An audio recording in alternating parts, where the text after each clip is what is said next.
Voilà, bien écoutez, bonjour à tous ceux que je n'ai pas salués. Je vous félicite tous d'avoir abandonné un magnifique après-midi de soleil, estival, de plage, pour venir vous enfermer aux archives départementales.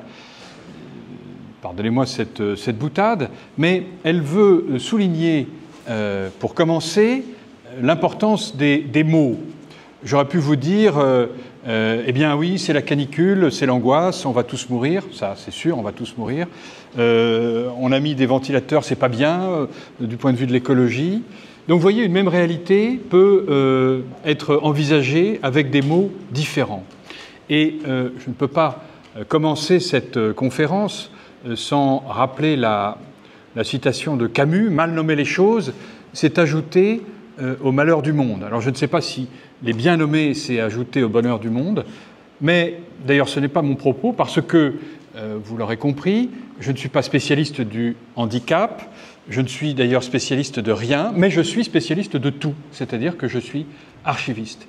Et comme archiviste, je vous emmène cet après-midi pour scruter les mots qu'on met sur le handicap, sur ce que nous appelons aujourd'hui le handicap, en Bourgogne. Alors pourquoi en Bourgogne ? Eh bien, c'est que ici, je dispose des archives bourguignonnes. Et voilà, donc ce qu'on va regarder, c'est les mots qui ont été employés successivement dans les textes de la pratique, donc non pas dans les manuels ou dans les livres théoriques, mais dans les textes de la pratique pour désigner ce que nous appelons aujourd'hui handicap. La difficulté, c'est que ce terme est récent, du moins par rapport à la période étudiée, par rapport au Moyen-Âge, à partir duquel nous commençons.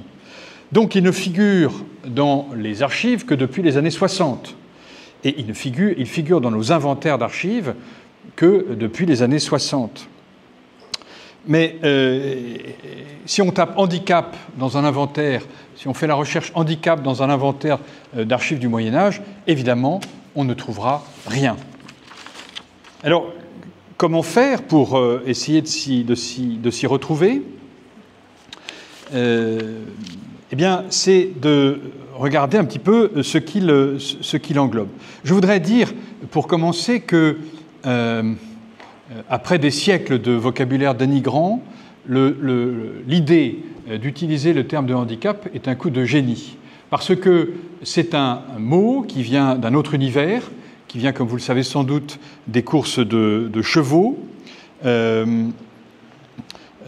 Handicap, les mains dans la casquette, donc c'est d'abord le pari aux courses, et puis au 19e, c'est une course ouverte à des chevaux de force inégale, mais dont les chances sont égalisées par le port d'un poids ou une course plus longue. Donc on impose un handicap à des chevaux pour rétablir l'égalité.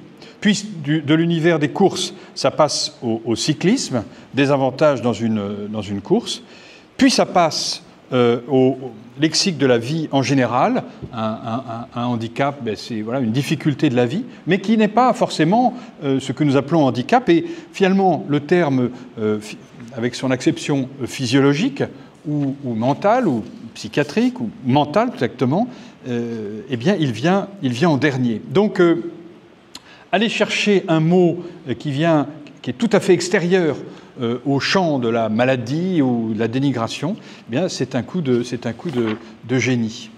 Le terme en français se répand dans la législation, dans la littérature grise, dans les textes de la pratique, à partir des années 1950. Il trouve un dérivé en 1977 avec le handisport. Et donc là, effectivement, handisport, on reprend handicap, et ça n'a plus rien à voir avec l'étymologie originelle, mais c'est vraiment l'utilisation d'un mot qui, à ce moment-là, est passé tout à fait dans les mœurs. En linguistique, un handicap, c'est un hyperonyme. Qu'est-ce que ça veut dire ? Eh bien, c'est un mot qui couvre, qui englobe. C'est-à-dire que le handicap, ça recouvre le handicap visuel, ça recouvre le handicap auditif, ça recouvre le handicap mental. Donc il faut en faire la liste et essayer de voir ensuite par quel mot ça pouvait être désigné par le passé. Si vous cherchez le mot déficient visuel, eh ben c'est sûr que vous ne trouverez pas grand-chose dans nos inventaires d'archives. Par contre, si vous mettez aveugle ou borgne ou même malvoyant, eh bien, voilà. Donc il faut passer en revue tous les mots qui peuvent... on peut utiliser un dictionnaire ou un dictionnaire du synonyme et ainsi interroger les bases faites par les archivistes. Donc un hyperonyme, vous l'avez compris, deux autres exemples, pour être sûr que je me suis bien fait comprendre. Le mot fleur et l'hyperonyme de Capucine, Violette, Muguet et autres. Le mot régime politique et l'hyperonyme de démocratie, tyrannie, aristocratie et dictature. Mais pour nous, si j'insiste, c'est que c'est un vrai problème pour les archivistes, c'est-à-dire que nous, on fait, pour le Moyen-Âge, nos fonds du Moyen-Âge ont été inventoriés par des archivistes au XIXe siècle. Donc, les archivistes du XIXe siècle, ils utilisent leurs mots et ils réutilisent, ils réinjectent parfois dans la description qu'ils font des archives les mots des textes, donc les mots du Moyen-Âge, mais en tous les cas, dans ces inventaires qui ont 100 ou 200 ans, on ne trouvera pas les noms qu'on a donnés ensuite aux réalités qu'ils décrivent.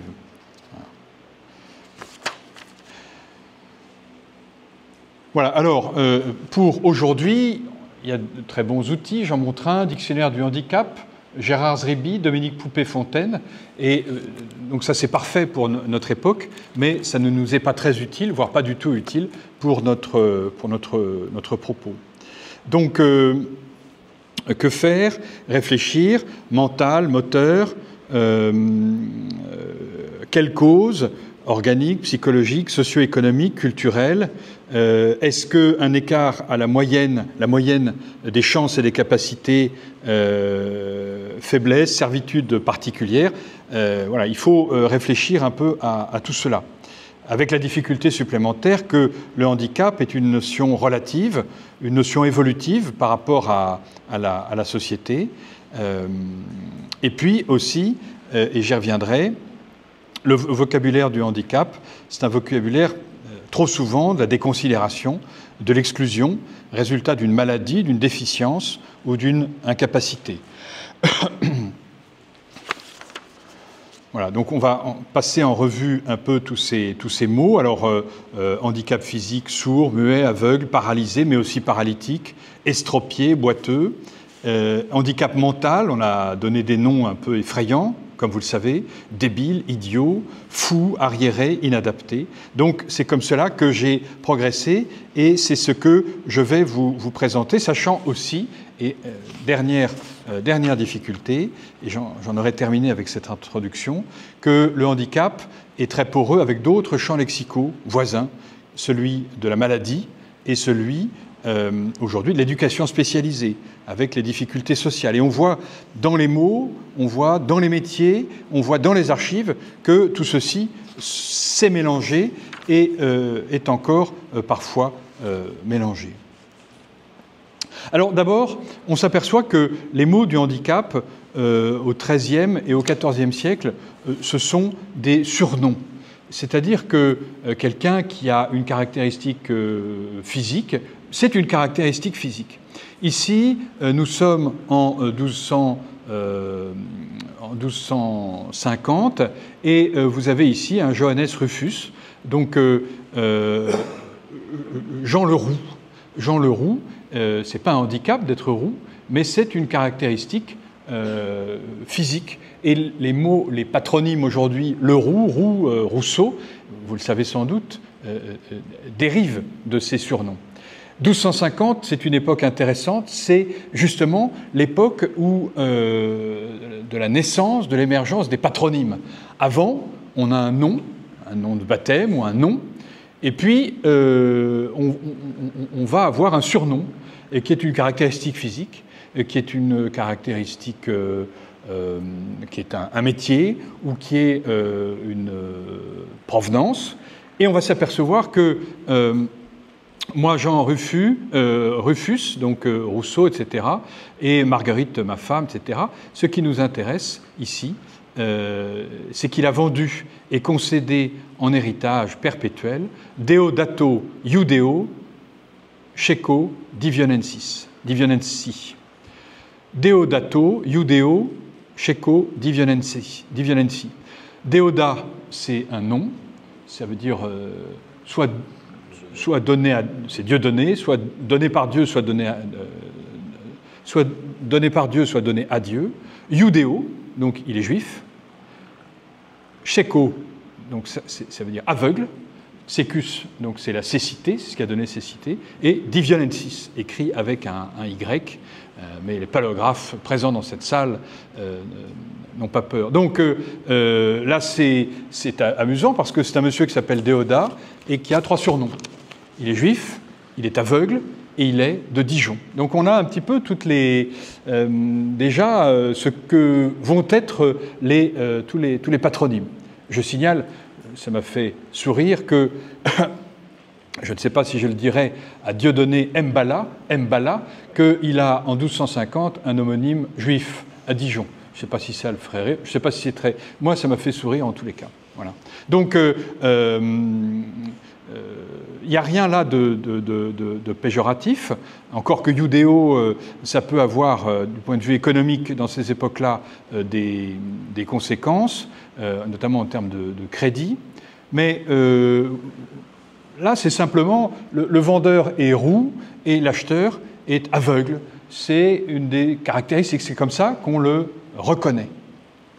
Il y a des gens qui s'appellent Lefebvre et qui sont forgerons. Voilà, c'est tout simple. Des gens qui s'appellent Bouillet et qui sont Bouvier. Il y a des gens qui s'appellent Favreau, et Favreau, c'est aussi un forgeron. Donc il y a 2 forgerons ici, enfin, descendants de forgerons, ici au premier rang.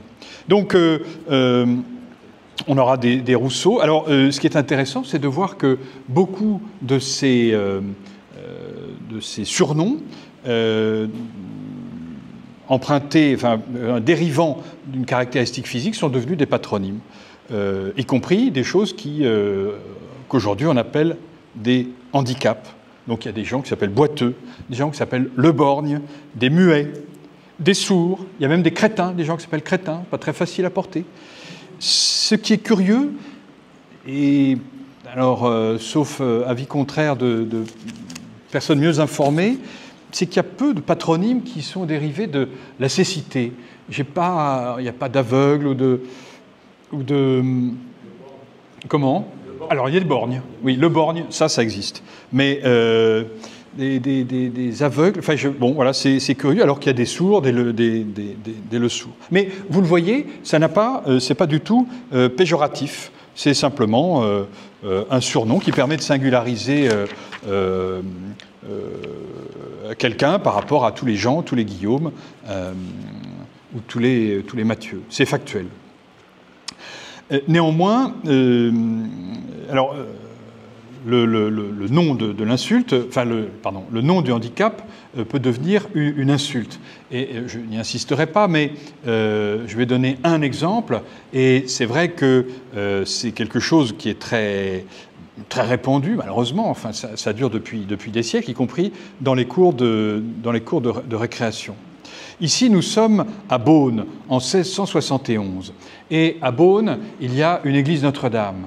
Et dans cette église Notre-Dame, il y a ce qu'on appelle des chanoines. Ces chanoines, ce sont des prêtres qui se rassemblent tous les jours pour délibérer, pour tenir leur chapitre.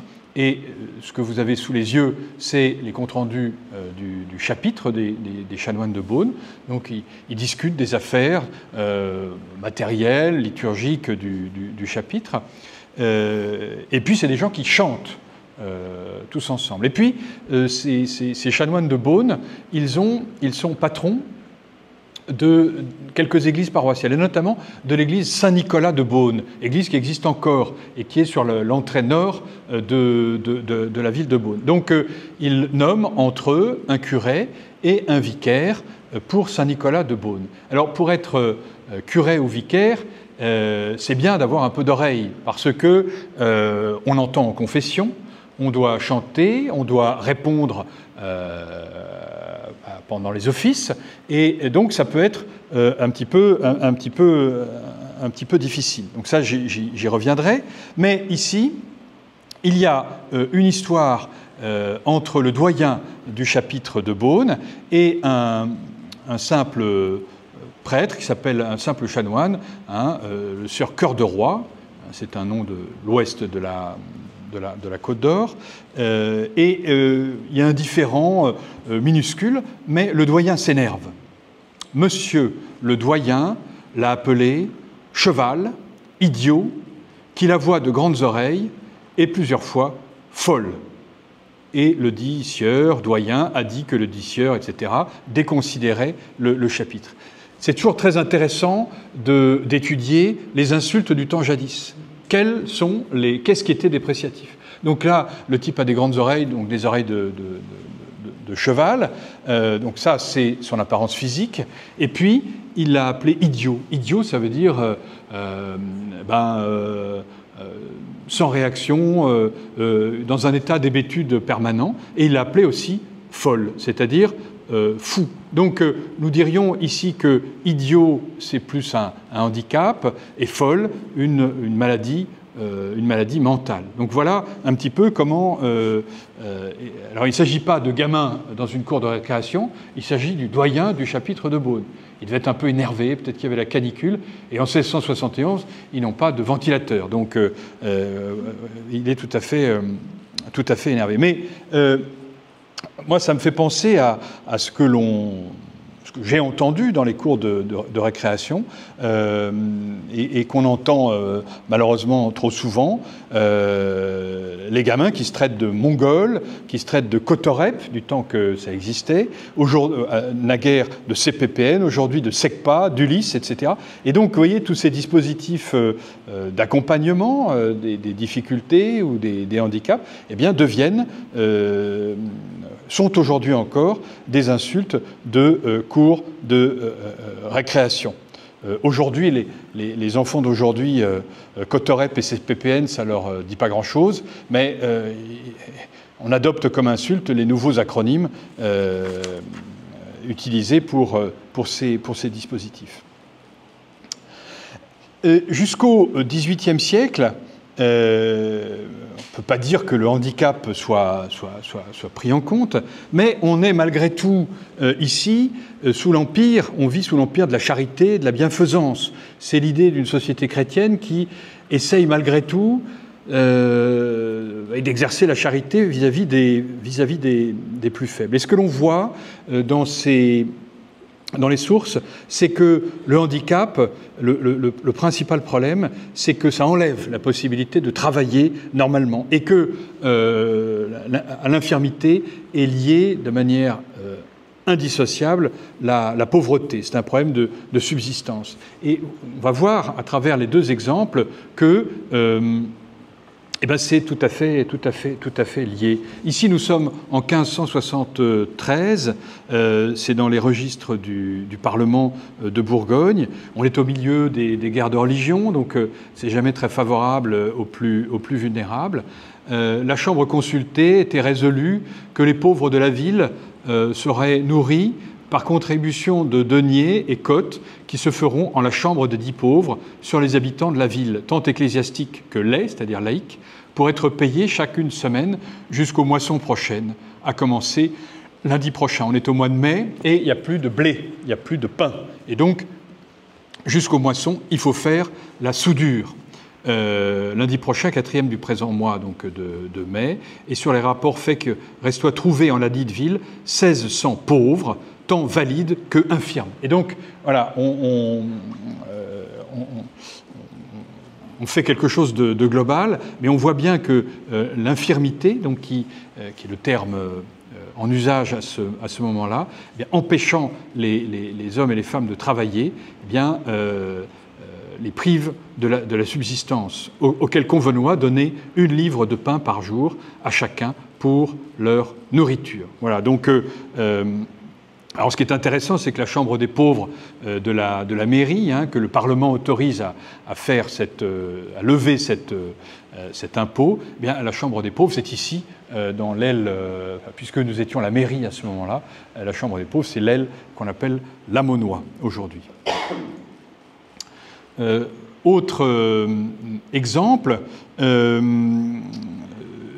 don du roi Henri IV, en 1601, en faveur d'un gentilhomme estropié d'Auxerre. Ici, nous sommes dans les archives de la Chambre des comptes, et la Chambre des comptes enregistre les lettres patentes du roi Henri IV.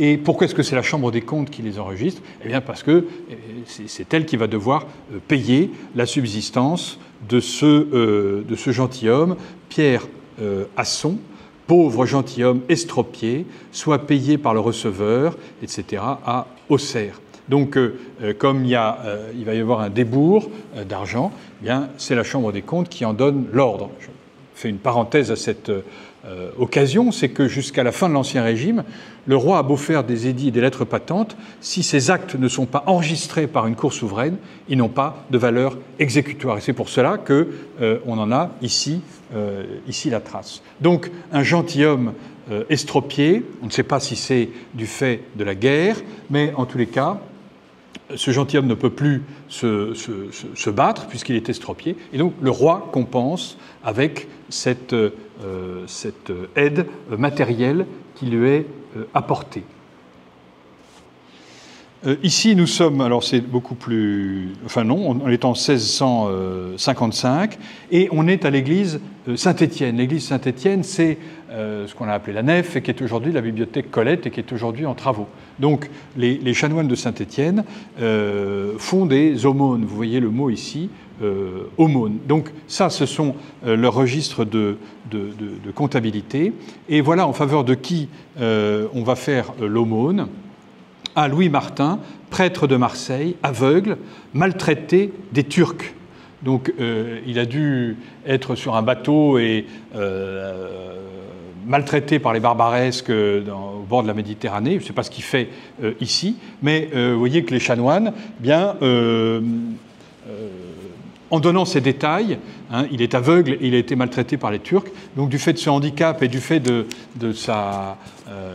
des difficultés qu'il a eues dans son corps, eh bien, il a le droit à cette aumône. Et j'attire votre attention sur le fait que dans ces détails qui sont donnés par la comptabilité, hein, ici en 1655, eh bien, on comprend mieux ce qui déclenche en fait l'aumône, ce qui déclenche le don. C'est d'une part le handicap et puis les mauvais traitements reçus par les Turcs.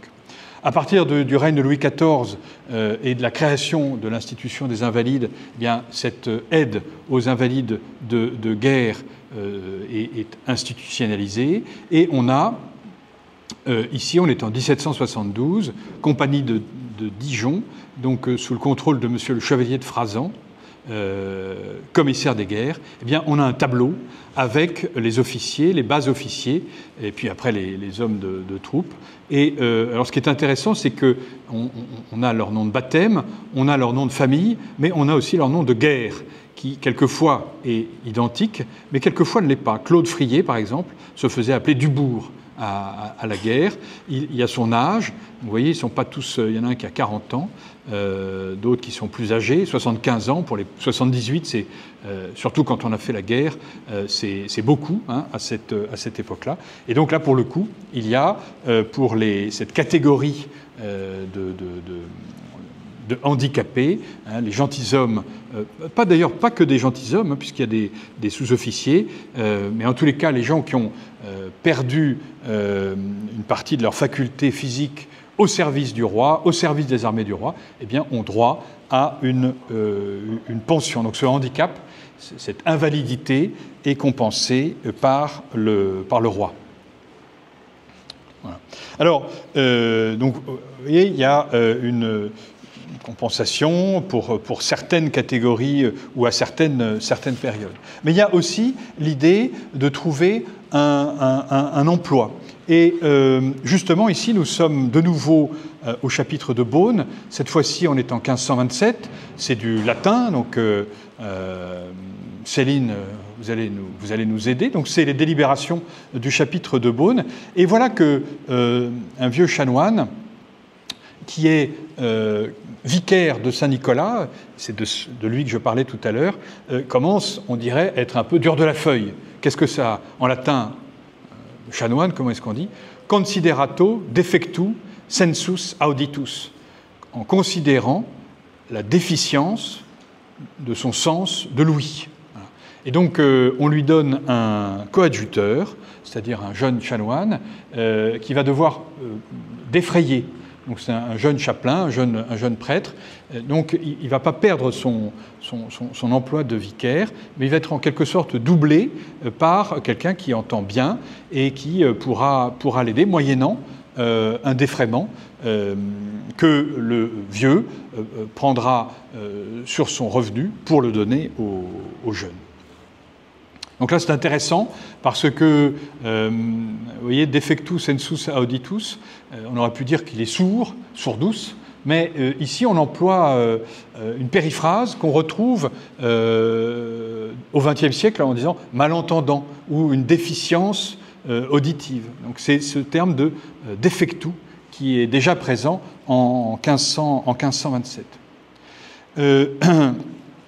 Nous sommes encore à Beaune et il y a une difficulté. Là, on est en 1765. Il faudrait que quelqu'un puisse garder l'église pendant qu'elle est ouverte. Et il n'y a personne pour la garder, donc forcément, on ferme les portes.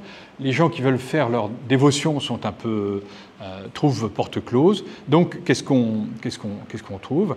La délibération portant que désormais, les portes de l'église seront fermées de midi à 2 heures. Comme il a été représenté qu'il régnoit une certaine humidité, qui ne ferait qu'augmenter et rendra encore moins saine la dite église si on la tient fermée. Donc, en plus, il y a ce problème-là. Et que d'ailleurs, c'est ici le temps où elle doit être ouverte plus que jamais pour faciliter aux fidèles la réception des sacrements. Monsieur le doyen ayant offert d'abandonner au chapitre ces 3 bichets d'avoine, c'est-à-dire des céréales, c'est-à-dire une redevance qu'il touchait en nature, en céréales, comme c'est fréquent sous l'Ancien Régime.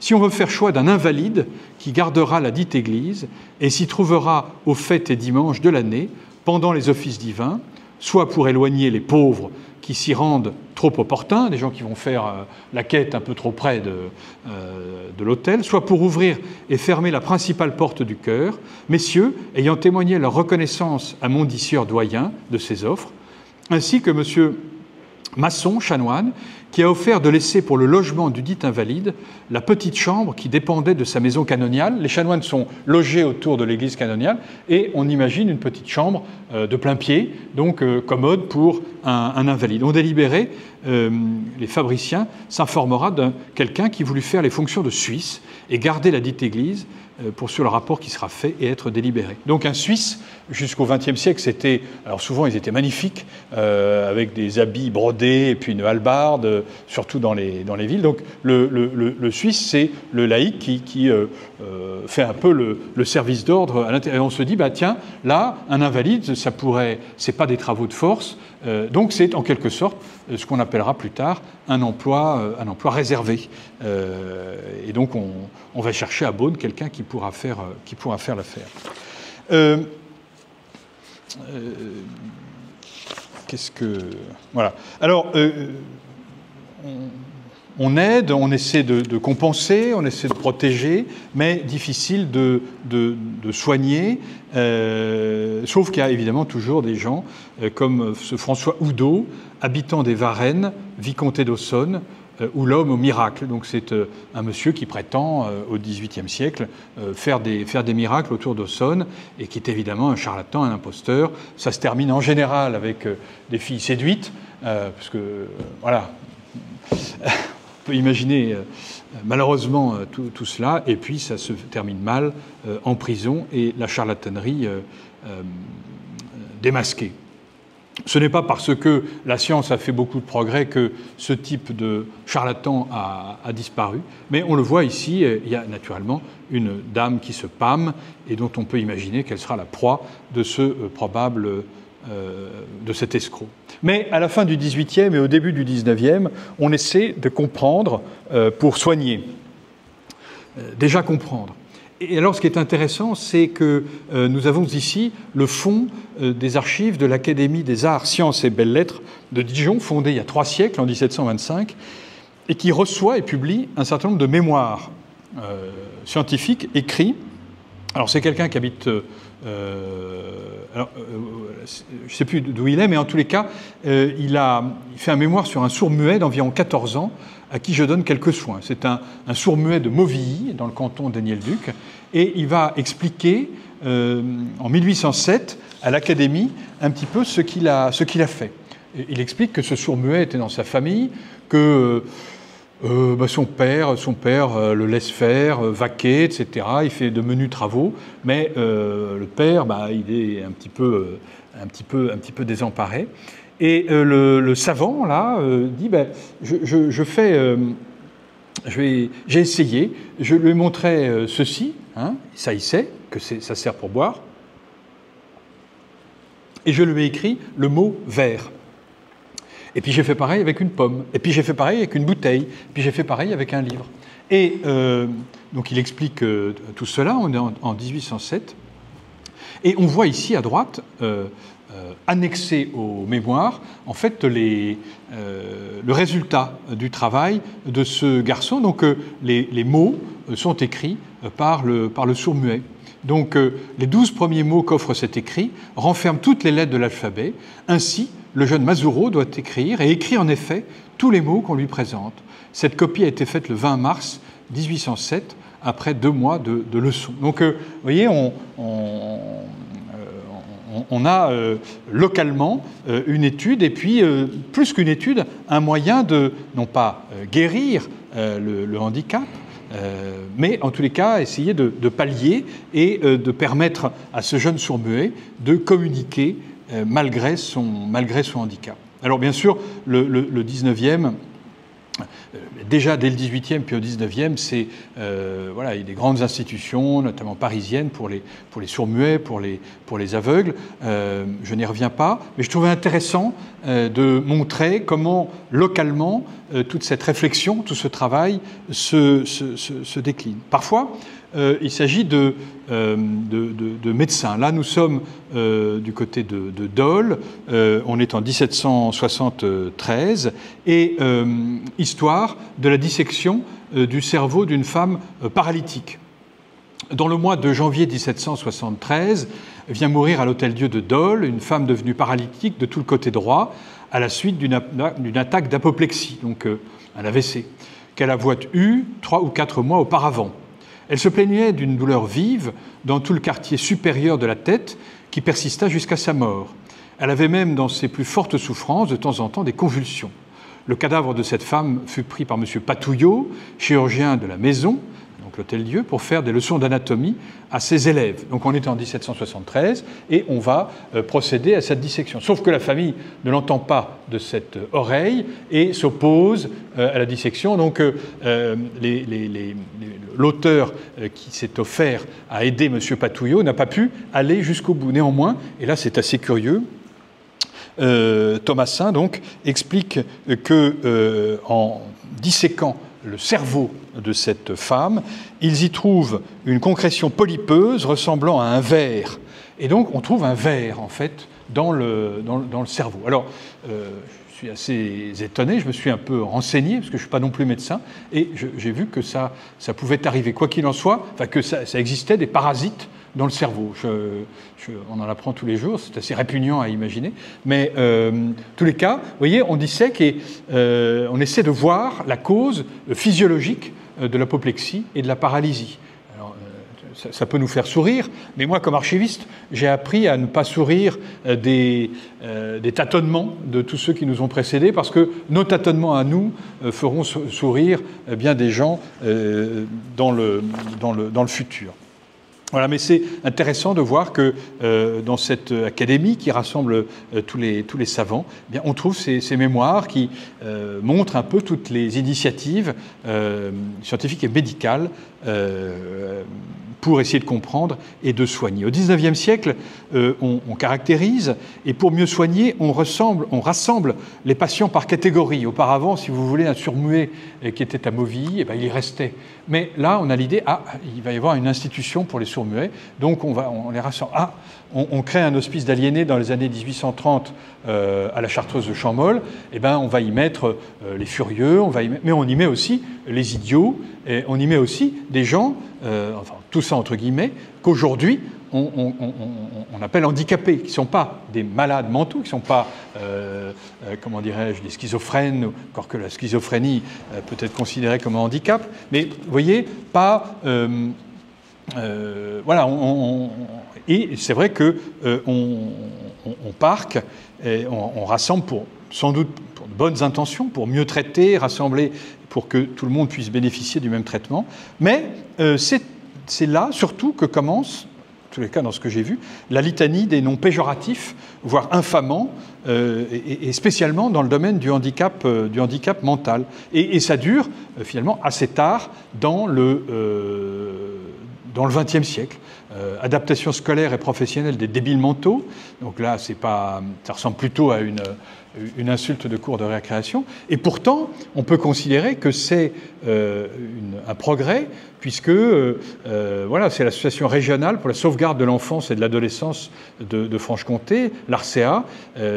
C'est dans cette deuxième partie du XXe siècle, après la Seconde Guerre mondiale, l'émergence de toutes ces institutions et des associations qui s'intéressent à ces problèmes de handicap mental et physique d'ailleurs aussi, mais qui, pour les caractériser, emploient des termes pas très sympas.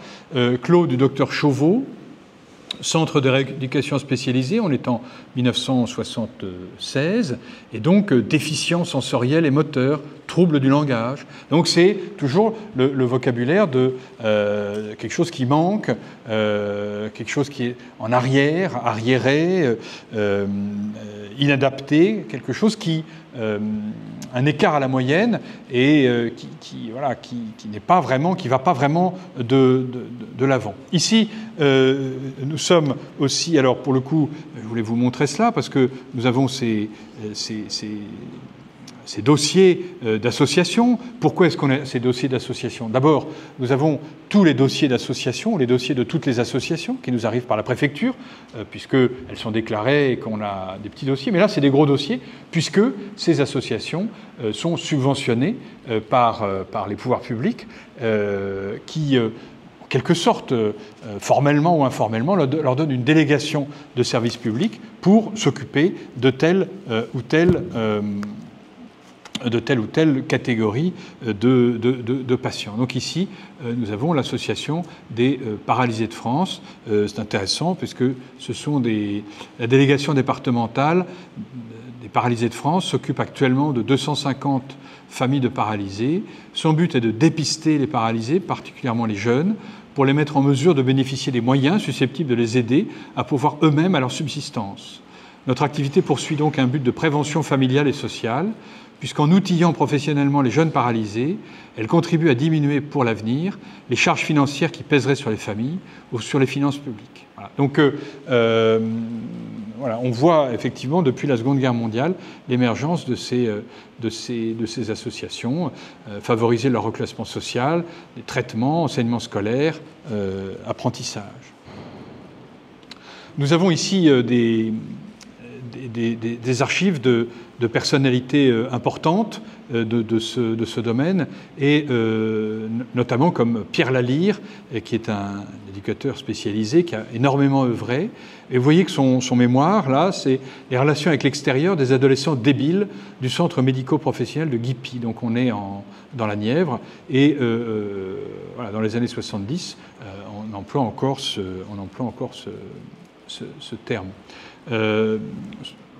Qu'il explique un petit peu, situé à la campagne, un village de 500 habitants. Intéressant de poser le problème des relations à l'extérieur. Donc il y a ce souci certes, voilà, en les rassemblant à la campagne, de leur permettre quelque chose d'adapté, mais en même temps des relations avec l'extérieur pour ces jeunes qui, après un apprentissage de 3 ans, allaient connaître une vie de relations différente de celle qu'ils connaissent au centre. C'est l'idée aussi que c'est un passage de 3 ans pour préparer, une sorte d'internat, pour préparer ensuite la vie sociale et la vie professionnelle. Ce sont de jeunes débiles.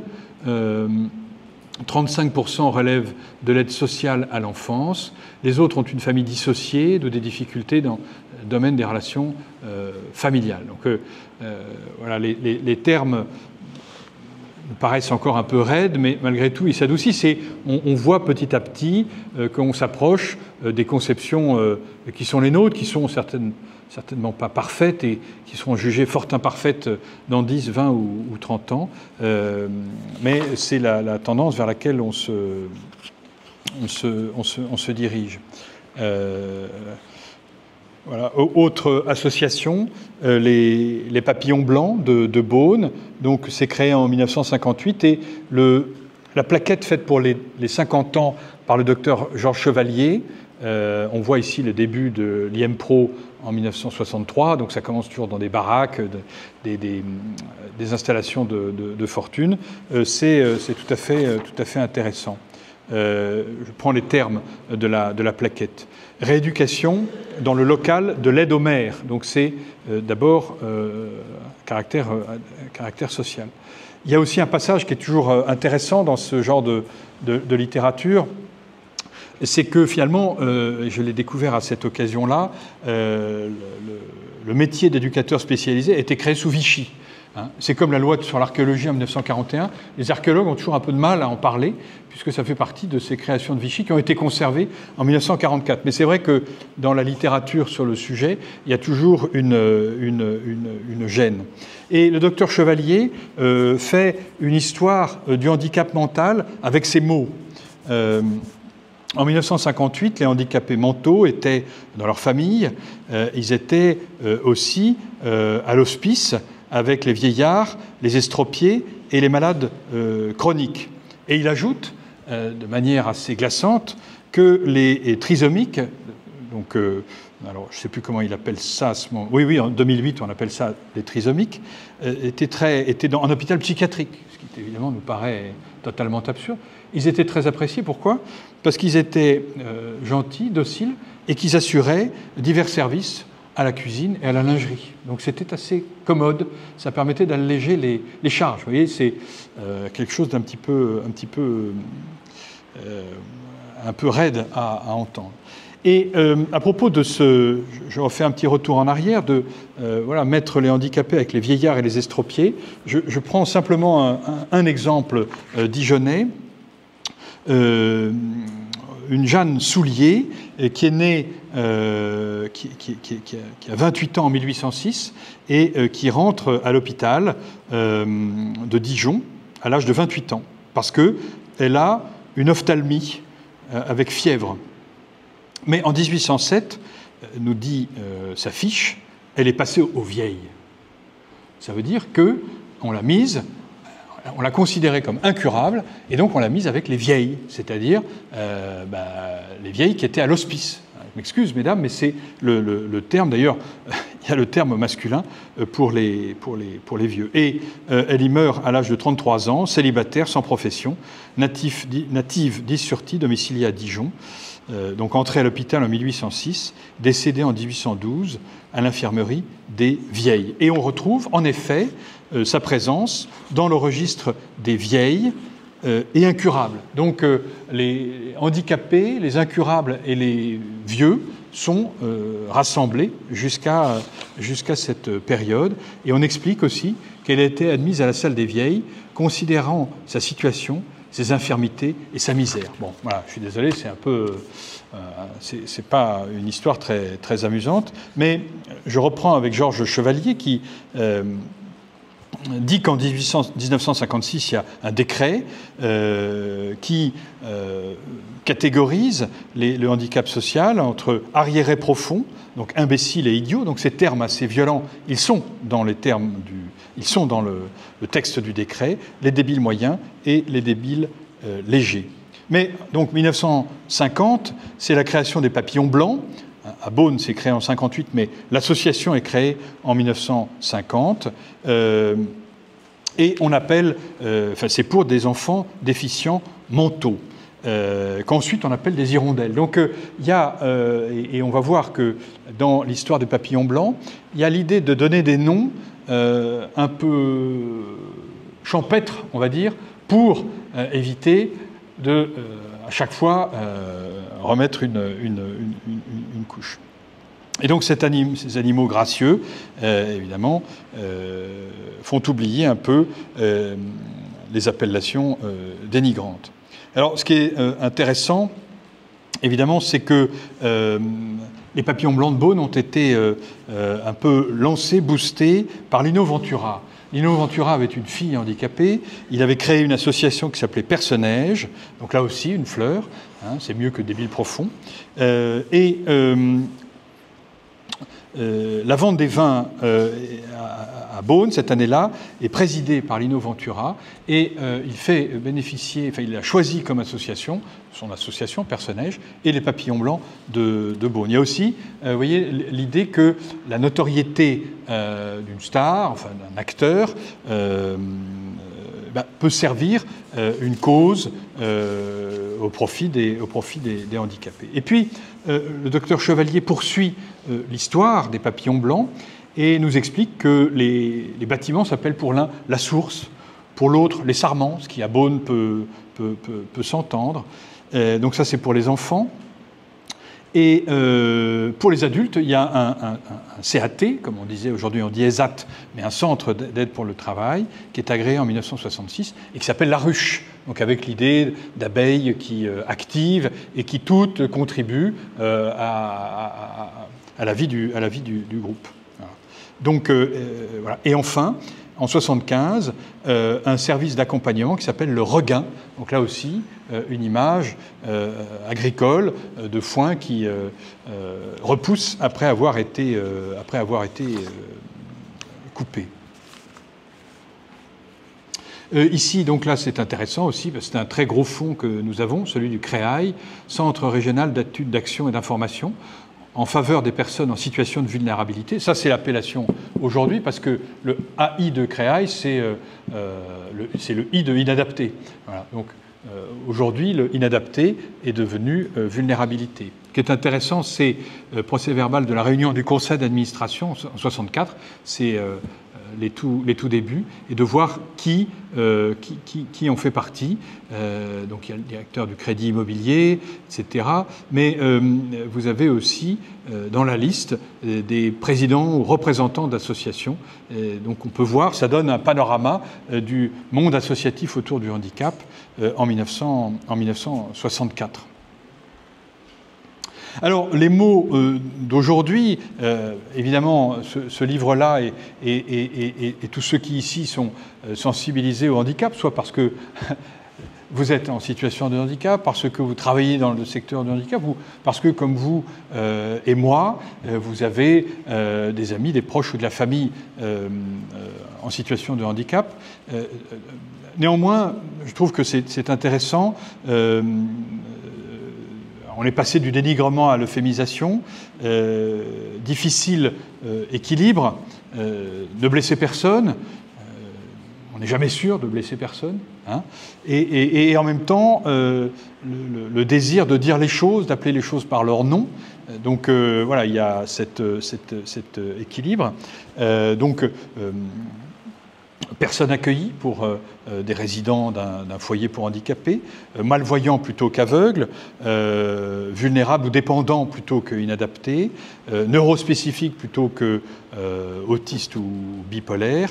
Voilà. Alors, bien sûr, ce vocabulaire euphémisé, ce vocabulaire inclusif peut prêter le flanc à la critique de novlangue ou de politiquement correct. Là-dessus, moi, je n'ai pas d'opinion, mais c'est sûr que il faut en tenir compte si on veut bien comprendre tous les enjeux. Ce qui est intéressant aussi, c'est de voir que le handicap s'inclut maintenant, depuis quelques années, dans des combats intersectionnels, de convergence des luttes, avec l'idée que le validisme ou le capacitisme, c'est quelque chose qui a à voir avec des mâles blancs en bonne santé, sans handicap, riches et sans pitié.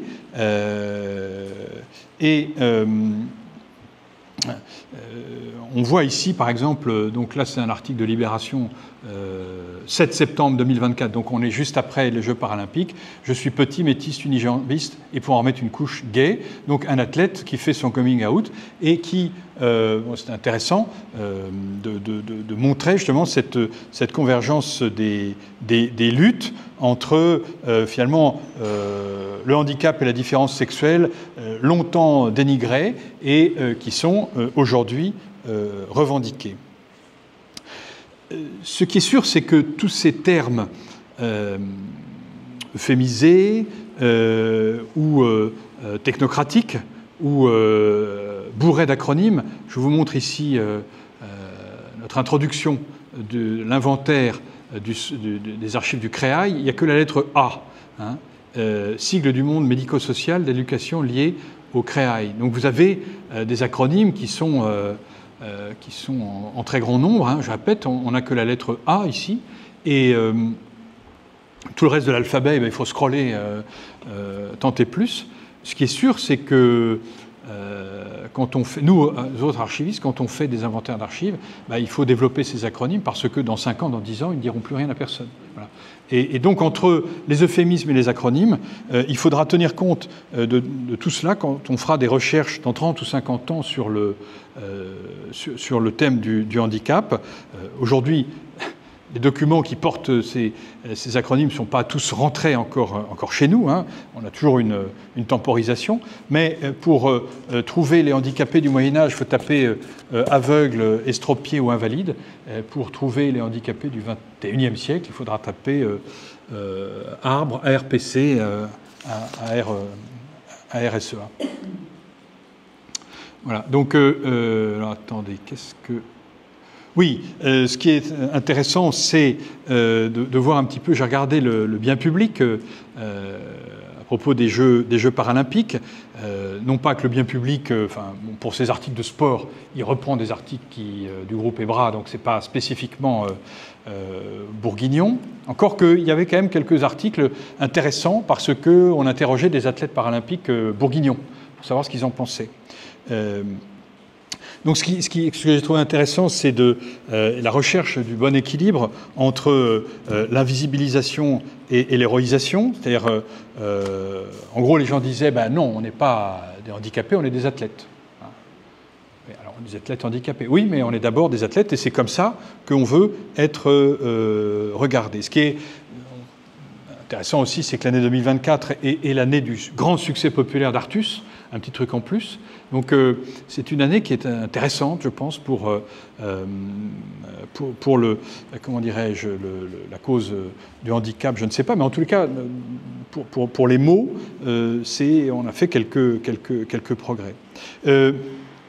Les athlètes paralympiques, on ne parle plus de handisportif, hein, on parle de paralympiques. D'ailleurs, c'est assez curieux parce que dans les athlètes paralympiques, il n'y a pas que des paralysés. Il y a d'autres handicaps, mais c'est un peu ce qu'on appelle une synecdoque, c'est la partie pour le tout. Et ce terme de paralympique, finalement, il couvre aussi des gens qui sont mutilés. On a parlé de l'athlète unijambiste, etc. Donc, voilà, touché par la ferveur populaire, alors qu'en général, il y a... lit-on dans ces articles, il y a peu de spectateurs, peu de téléspectateurs. Avec la crainte, vous voyez, en octobre 24, que ça ne retombe. Et donc là, il y a eu quelque chose de local. 15 jours après la fin des Jeux paralympiques, un remaniement ministériel. Ça, c'est pas très original en ce moment, mais on a découvert qu'il n'y avait plus le handicap, il n'y avait plus de portefeuille du handicap, et on l'a remarqué d'autant plus que la dernière titulaire du poste, Fadila Khattabi, est une élue dijonnaise. Donc voilà, ça a été remarqué en Bourgogne.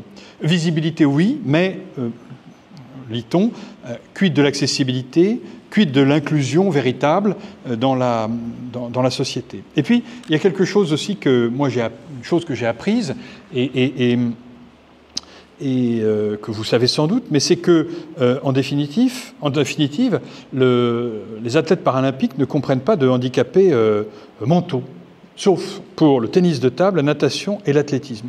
Et j'ai vu aussi que les sourds et les malentendants avaient leurs propres Jeux olympiques. C'est-à-dire que tous les handicaps ne sont pas logés à la même enseigne dans les Jeux et dans le sport paralympique. Alors moi, je n'ai pas d'avis sur la question, je n'y connais rien, mais ce qui est sûr, c'est qu'il y avait des personnes en situation de handicap qui étaient un peu amères de cette situation. Alors, quelque chose, voilà. Pendant toute la période, on oscille en fait dans le lexique entre, voilà, bien sûr, handicap moteur, handicap physique, la pathologie ou le handicap. Est-ce que la maladie mentale est une pathologie ou un handicap? Est-ce que ça se soigne? Est-ce que ça ne se soigne pas? Moi, je n'ai pas d'avis encore sur la question, mais c'est poreux et on voit que tout ça oscille entre ces mondes. On oscille aussi entre le médical et le pénal. Et jusqu'à aujourd'hui, est-ce que un type qui donne 15 coups de couteau voilà, et simplement doit être enfermé dans un hôpital psychiatrique, ou est-ce qu'il doit être enfermé dans une prison? Porosité qui est toujours présente entre les problèmes sociaux et les problèmes personnels. On a vu que le problème des infirmes, c'est au Moyen-Âge et à l'époque moderne, c'est qu'ils ne peuvent pas travailler et que donc ils sont pauvres. La question de la culpabilité ou de la pathologie subie, cette question-là, heureusement, s'évacue aujourd'hui. Est-ce qu'on est dans le domaine du sanitaire ou du médico-social ? Est-ce qu'il faut attendre un miracle de guérison avec le charlatan d'Aussonne ou simplement aménager le handicap, rendre possible ou moins insupportable la vie quotidienne? Est-ce qu'il faut accueillir ou enfermer? Au 19e, honnêtement, on est plus du côté de l'enfermement que de l'accueil. Et puis, donc dissimulation et exhibition. Oui, je vous ai pas parlé d'un personnage qui, au XVIIe siècle, s'était fait fustiger parce qu'il avait fait semblant d'être muet.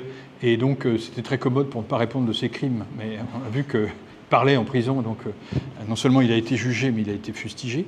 Et puis, est-ce qu'on est dans la carence ou la privation? Donc, arriération, déficience, anormalité, infirmité, inadaptation, incurabilité, ou alors le petit truc en plus du film, d'ailleurs très drôle, d'Artus.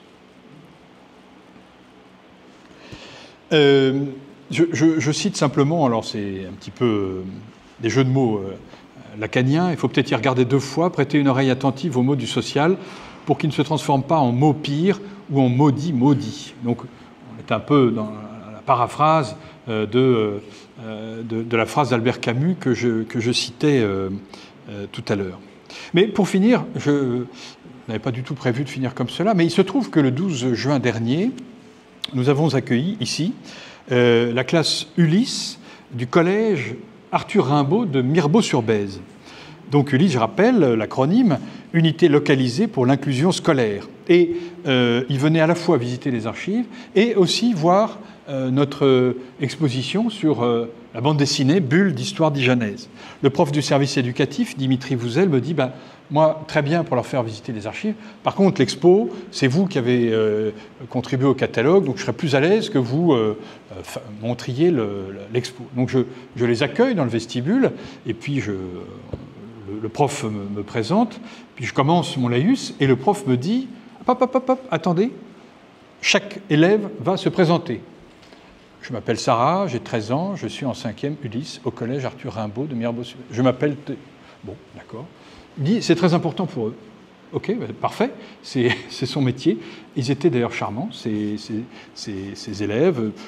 Voilà, ils réagissaient chacun à leur manière. Et puis, je vois arriver quelques jours plus tard 2 bouteilles de vin. Désolé, c'est un peu de la concussion de fonctionnaires, une pour Dimitri Vouzel et une pour moi. Alors, j'aime bien le vin, mais ce n'est pas ça qui est en cause. Et je vois arriver 12 lettres manuscrites, écrites par chacun des collégiens sur un papier un peu gris et façon parchemin. c'est le truc qui sent le café. Hein. On fait le... Alors le prof leur avait dit, on va personnaliser la lettre. Voilà. Donc, je vous remercie pour le temps que vous m'avez consacré lors de la visite guidée. J'ai aimé votre accueil. J'ai beaucoup apprécié vos explications lors de l'exposition BD. J'ai adoré voir différentes archives. Alors, on retrouve certaines constantes d'une lettre à l'autre. Je les ai ici, d'ailleurs. Mais il y a aussi des choses un peu particulières. Et je pense que le prof... ça fait partie, en fait, du cours. Ce n'est pas simplement la balade de fin d'année. On les sort, on leur montre un truc. Pendant ce temps-là, ce n'est pas nous qui nous en occupons pendant 1 heure. Non, pas du tout. C'est fait de manière très remarquable. Je trouvais que c'était, en tous les cas, aucune classe, aucun prof ne nous a remerciés. On en accueille toute l'année, de la grande section jusqu'au Bac+5. Jamais aucune classe nous a remerciés comme cela. Donc je ne sais pas comment ce que ces jeunes gens deviendront, ni comment notre société les inclura effectivement. Mais ce que je sais, c'est que ces archives de 2025, qui sont pour l'instant dans une enveloppe, vous pourrez regarder, sont et resteront de touchants témoignages de gratitude et de ténacité, malgré les difficultés du handicap. C'est le signe, ces lettres, la façon dont le prof fait ça intelligemment et avec cœur, c'est le signe sans doute que notre société a fait quelques progrès dans ce domaine. Et en tous les cas, en cette fin de période scolaire pour les jeunes, en ce dernier jour de nos ateliers du chancelier Rollin, dernière conférence sur ces méthodes, et pour nous, pour moi et pour vous peut-être, c'est un beau signe d'espoir que je suis heureux de vous partager. Merci de votre attention.